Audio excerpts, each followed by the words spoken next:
Hey guys, this is Fang /VA here, coming at you with the video we were going to make last week. And if I'm not mistaken, weren't we going to make this video the week before last week as well? Yeah, we were, and you know, the last two videos from the previous two Wednesdays happened. Yeah. Yeah. With the whole hacker arc and all that.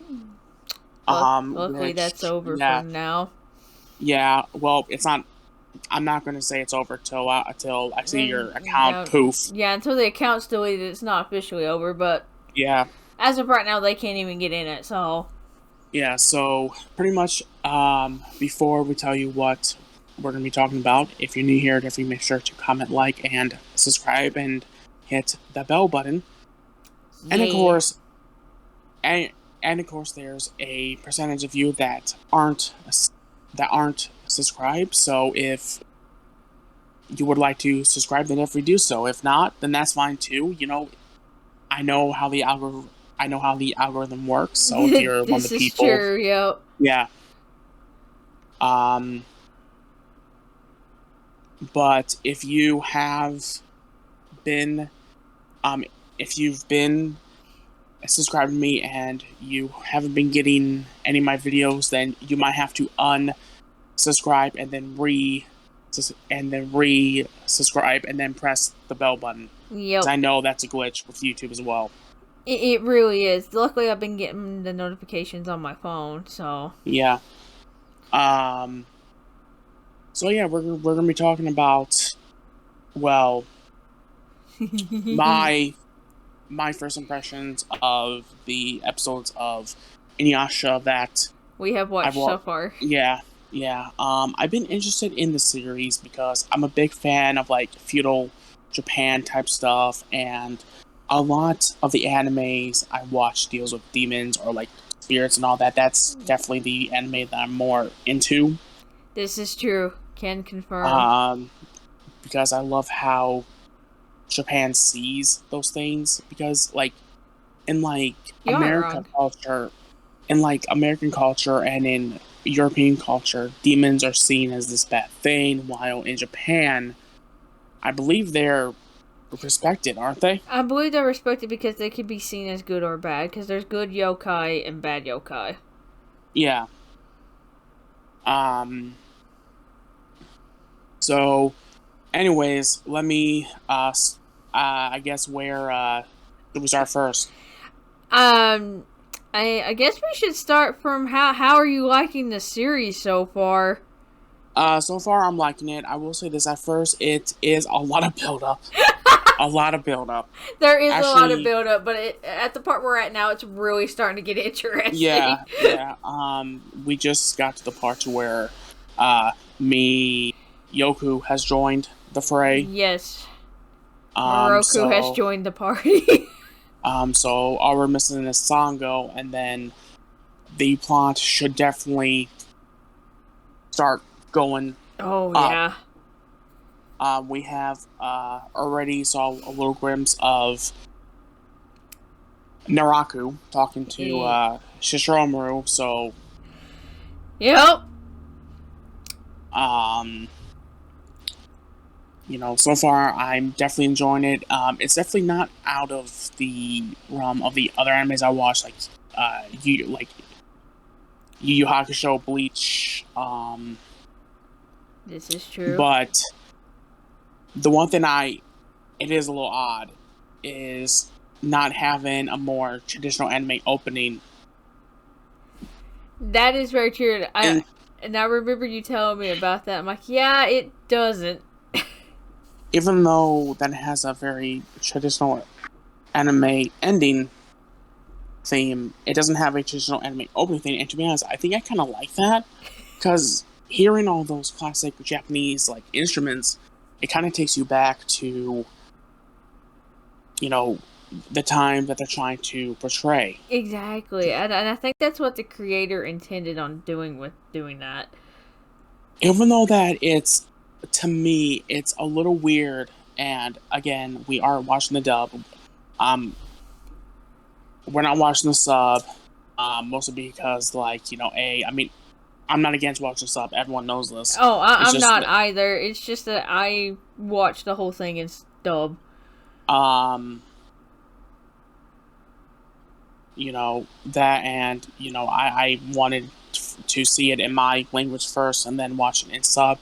The one thing I will say I find a little odd is Kiede, Kikyo's younger sister. I find it weird that they make her speak in like medieval style, like Yeah, I think that I don't know why they have her speak like that. I might have to look into that, but yeah, I see where you come from with that one. I don't know if it's like that in the Japanese version, but it's like to me, I'm like, this is Japan. This isn't a medieval anime. This isn't, Yeah. and obviously, you obviously I don't know how accurate the script is to the Japanese version, because that's another thing with the English dubs as well. Is like, I don't want to sound like one of those anime elitists, but this is just fact. Is that everyone it's a proven fact that the most pure experience of anime is by watching the Japanese with subs, because you're Oh getting the bigger yeah. context. Yeah.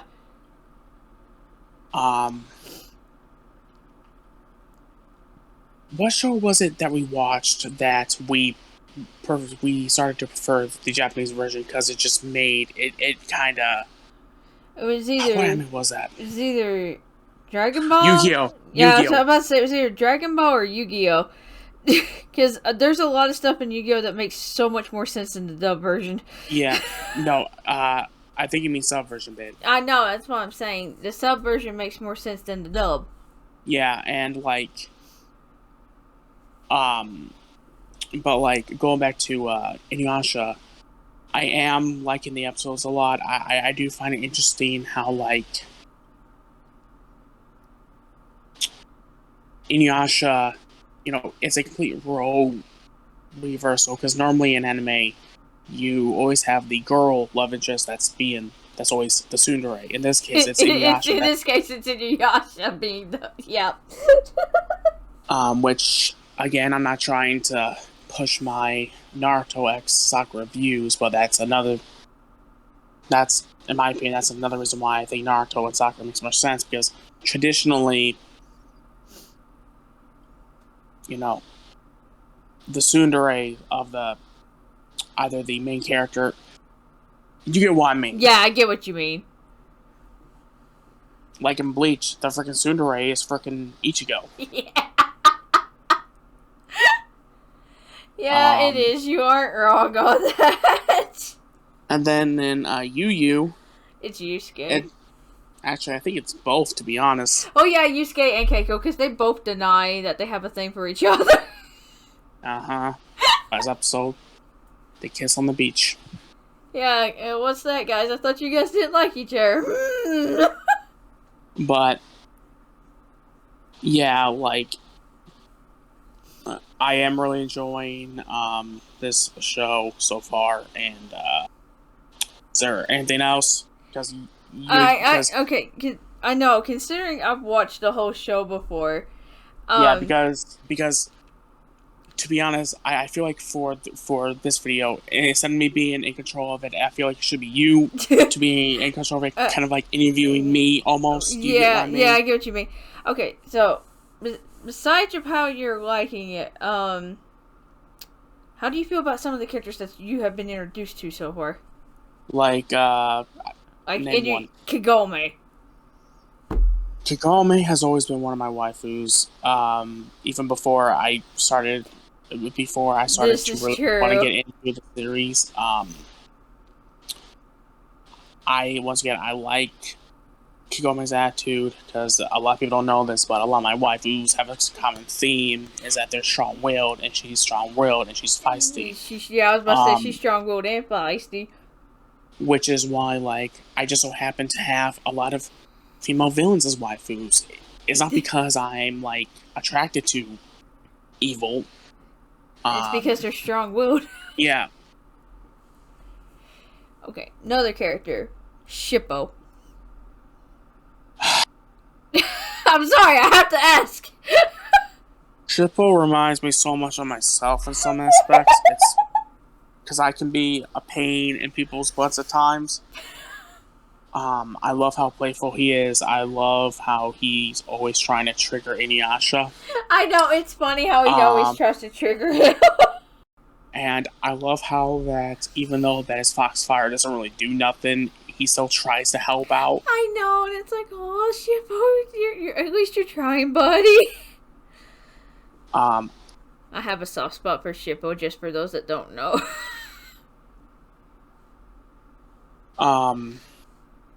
I find his story sad because, you know, he's doing what he's doing to pretty much get revenge for his father's death.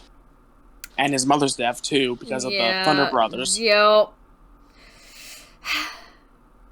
Yeah. And I love how one of them, the reason why they want the Shikon jewels is so that they can get that way a full head of hair again. That's like that reasoning is like Frieza wanting the Dragon Balls just so he could wish that he's 5 centimeters taller. Yeah, or like Bulma being 5 years younger. And it's like, again, I'm not trying to go off topic, but geez, it's no wonder why in Dragon Ball the freaking Shadow Dragons became a thing. It's because of selfish wishes like that. Yeah, exactly. Which luckily don't get fulfilled in the end because Chila uses the Dragon Balls. Yeah.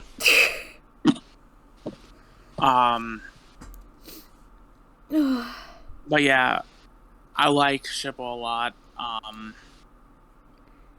Okay, I have 2 other characters I'm gonna ask about. I'm not gonna ask about Moroku yet because we just got introduced to him.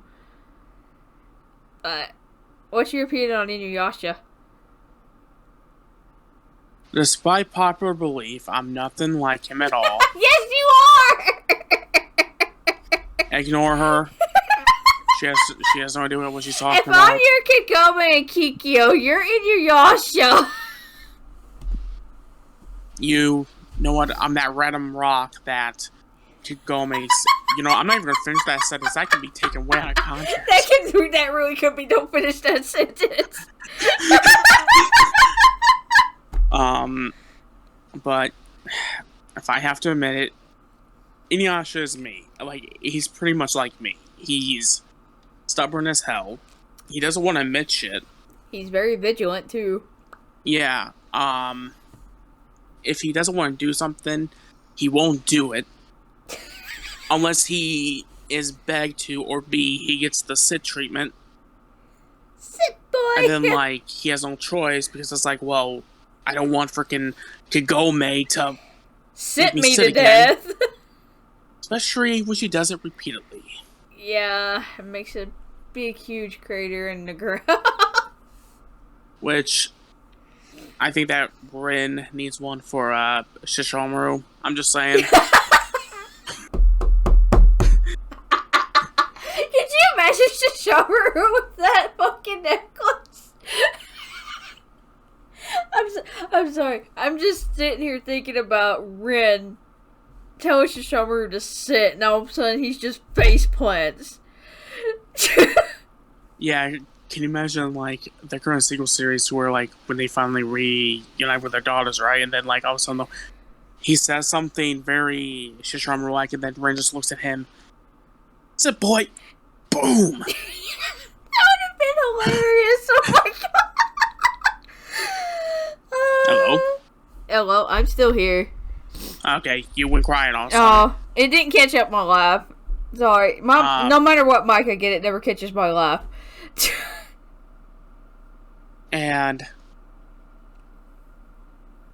But yeah, like, I do like Inuyasha's character, and one other thing I do like is how now we're learning that Kikyo shouldn't really hate Inuyasha, because it turns out it was most likely Naraku that did all the stuff that he did to him, because he's jealous. Inuyasha kind of started putting a little bit of that piece together. Yeah, and I've seen videos about how underrated the whole love triangle is between Inuyasha, Kigome, and Kikyo. But to be honest, you should just increase that to a freaking Square. love square. Yeah, love square. Because if you guys look, those that have fully watched the show, and you go look on Naraku's wiki, you will see why he did what he did. Yeah, I pretty much know that because this is an old series, and I get curious about things. I don't mind spoilers because how they're explained to me is different than they're probably most likely different than how they go in the show. Yeah, It's different than seeing it. Yep. So yeah. Next, Shishomaru. What's your opinion on him so far? I'm not surprised he has a lot of fangirls.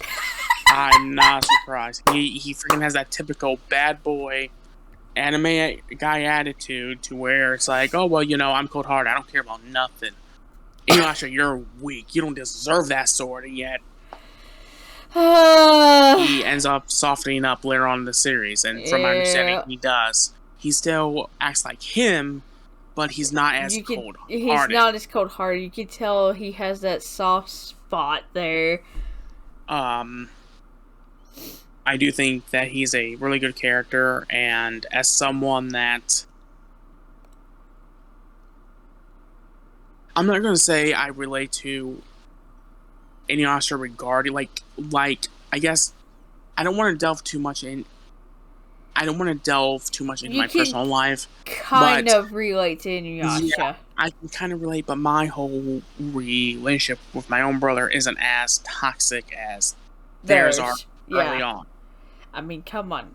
Shishomaru literally tried killing his own brother in their dad's burial site.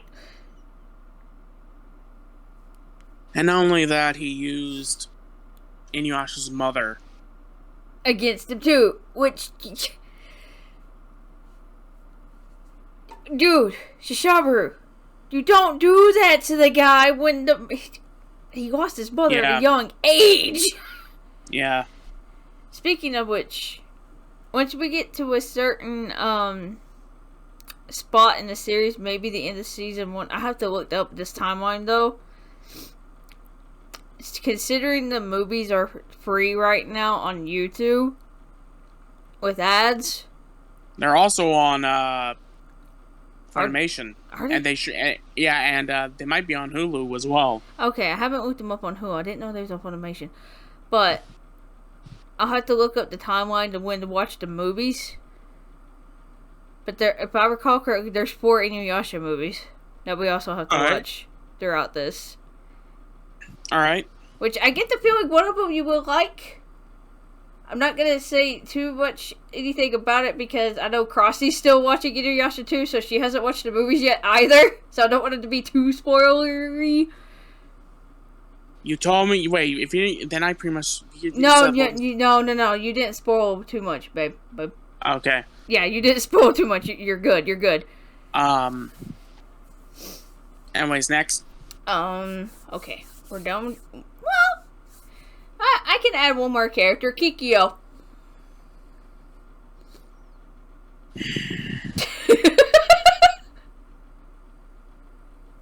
Okay. Woman. I have to ask. No. I wasn't saying woman towards you. Oh, okay. Oh, you saying that towards Kikyo. Woman. Chill. How is it that Inuyasha goes from actually agreeing to want to become human to all of a sudden, I want the Shikon jewel to myself. Exactly. So, yeah. But other than that, I think Kikyo is a great character. Once again, she's a wife of mine. So she does get better throughout the series. I can confirm that. She does. I mean, to be honest, I have Raven Bronwyn as a waifu, so I'm not used to having waifus to where they seem like they're total biatches, but they're actually not. Yeah. Yep. Okay, so... Let's see, consider we're in season 1. I'm trying to think of a few other questions to ask. But since we're not that far in the series, I can't ask too many.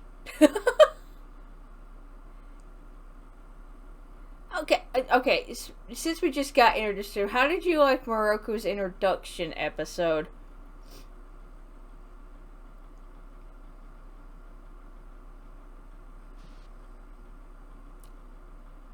I know that I should feel sorry for him because of his hand, but I wanted Inuyasha to destroy him.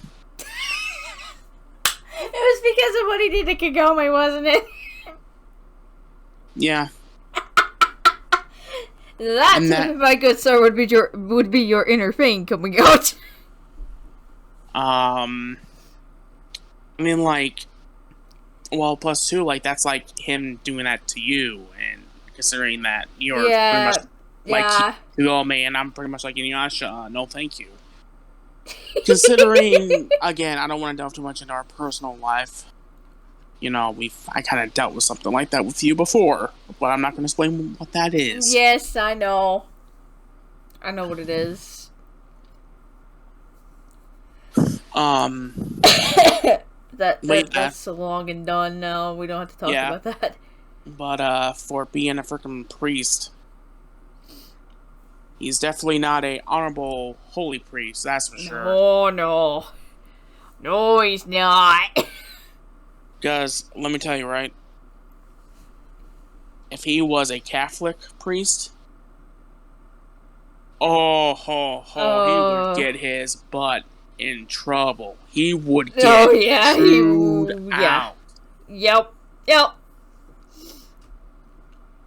He would get chewed out big time.